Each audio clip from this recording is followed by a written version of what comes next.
Good morning. I'm pleased to present my report as Chair of the IATA Board of Governors. I was honored to serve as Board Chair over the past 12 months and have the opportunity to work with Willie and his team. One of the main responsibilities of the Board is to monitor the activities and performance of IATA. I'm pleased to share that out of the 28 performance targets that the Board approved for 2023, only 4 could not be met and 7 were exceeded. Just like last year's targets, the 2024 targets have been set with the guiding principle that IATA's activities must be relevant to its members and fully focused on delivering results that help IATA's membership to succeed in their businesses.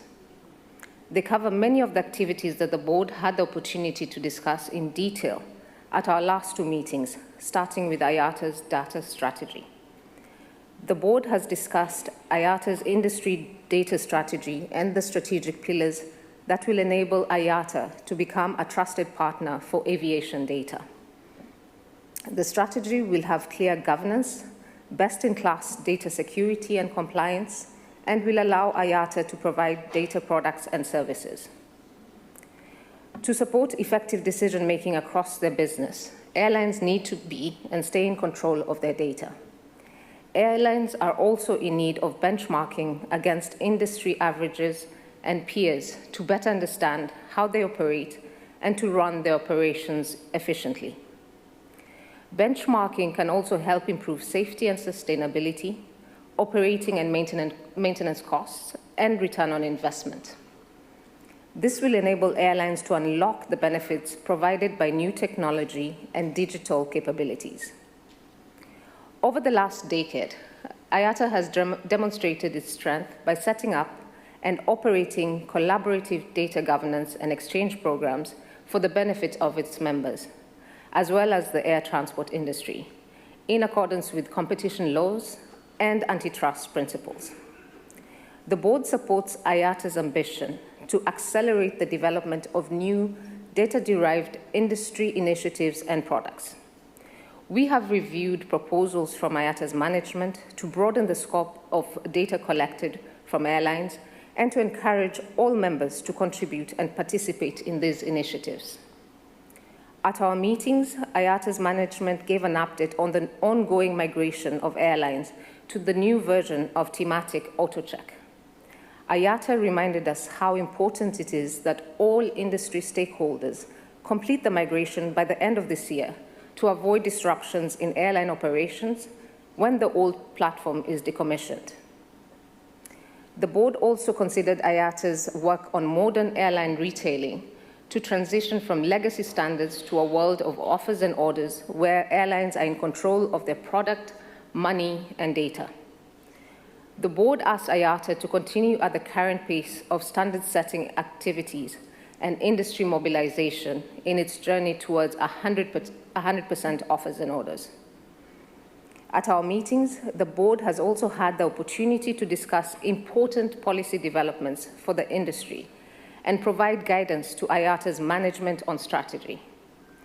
At our meeting last December, when the 2024 performance targets were discussed, the Board asked IATA to intensify its advocacy and lobbying activities in the areas of sustainability, taxation, and passenger rights. The Board and the Chair Committee have paid particular attention to the strategy to be taken by IATA in the lead-up to the 3rd conference on aviation alternative fuels hosted by ICAO in Dubai last November. The conference was another opportunity for IATA to re-emphasize the critical role of sustainable aviation fuel and that the road to transform aviation and achieve net zero carbon emissions is a collective responsibility of the entire value chain and governments. In relation to tax policy, we have been monitoring IATA's regular and active engagement with the OECD regarding its work on a global framework aimed at preventing tax evasion and profit shifting to low-tax jurisdictions by multinational enterprises. This work affects aviation by defining that multinational enterprises should be taxed in jurisdictions where there is a source of revenue, regardless of having a physical presence. IATA's advocacy in relation to taxation has also tackled the revision of Article 8 of the UN tax model on the taxation of profits coming from the operation of aircraft and the discussions related to the development of a framework convention on international tax cooperation. In relation to passenger rights, we have noted the continued onslaught of regulatory activity in this area. IATA has been kept extremely busy with the traditional problem areas of Europe, Latin America, and North America, introducing even more new regulatory proposals, but also now the added challenge of a significant uptick in regulatory activity in the Middle East and Asia-Pacific regions. The board has also insisted on the importance of IATA's efforts in relation to accessibility and data privacy. The risks associated with the increased stringency and fragmentation of regulations must be stressed, and the board encourages IATA to continue its efforts towards harmonization and to include these matters in its outreach activities. Turning to the business of IATA, the board reviewed the report of its audit committee and approved the financial statements of IATA for 2023 and the appointment of PwC as IATA's external auditor for 2024. Both items are the subject of resolutions that will be put to the membership today for approval. I am pleased to report that the association continues to enjoy a sound financial position with a debt-free balance sheet and effective internal controls and processes. Finally, I would like to underline the work undertaken to ensure that IATA's governance framework remains clear and fit for purpose. In December, the board amended its rules and regulations to streamline them and ensure they reflect current practice and needs. A similar review was undertaken for the Articles of Association and rules of the Nominating Committee, with recommended amendments submitted to the AGM for approval under Agenda Item 11. The revisions include the formalization of existing delegations to the Director General with respect to membership and establishment of subsidiaries and branches. They also include an increase in the quorum for board meetings. The rules of the Nominating Committee have also been clarified. However, further improvements to the functioning of the Nominating Committee will be considered by the board in the coming months. At our meeting yesterday, we were also informed that the Corporate Secretary will introduce new practices to provide more clarity and efficiency to board formal decision-making. For example, after each meeting, resolutions adopted by the board will be circulated to the CEOs of all member airlines along with a summary of our discussions. The Corporate Secretary will also evaluate methods to establish a repository of board resolutions that can be consulted by the CEOs of member airlines. We have asked IATA's management to continue the review of its governance framework to identify and propose further improvements. The review of IATA's governance framework has also covered the management of IATA's membership. In particular, the board has discussed the difficulties encountered with the application of Article 5 of the Articles of Association. Under the current rules, there exists no clear and simple mechanism to deal with situations where exceptional circumstances, such as armed conflicts or prolonged travel restrictions, prevent a member airline from meeting IATA's membership criteria. As recent events have shown us, it is in the interest of IATA and its membership that IATA has flexibility and discretion in such circumstances to avoid having to terminate the membership of an airline affected by such events.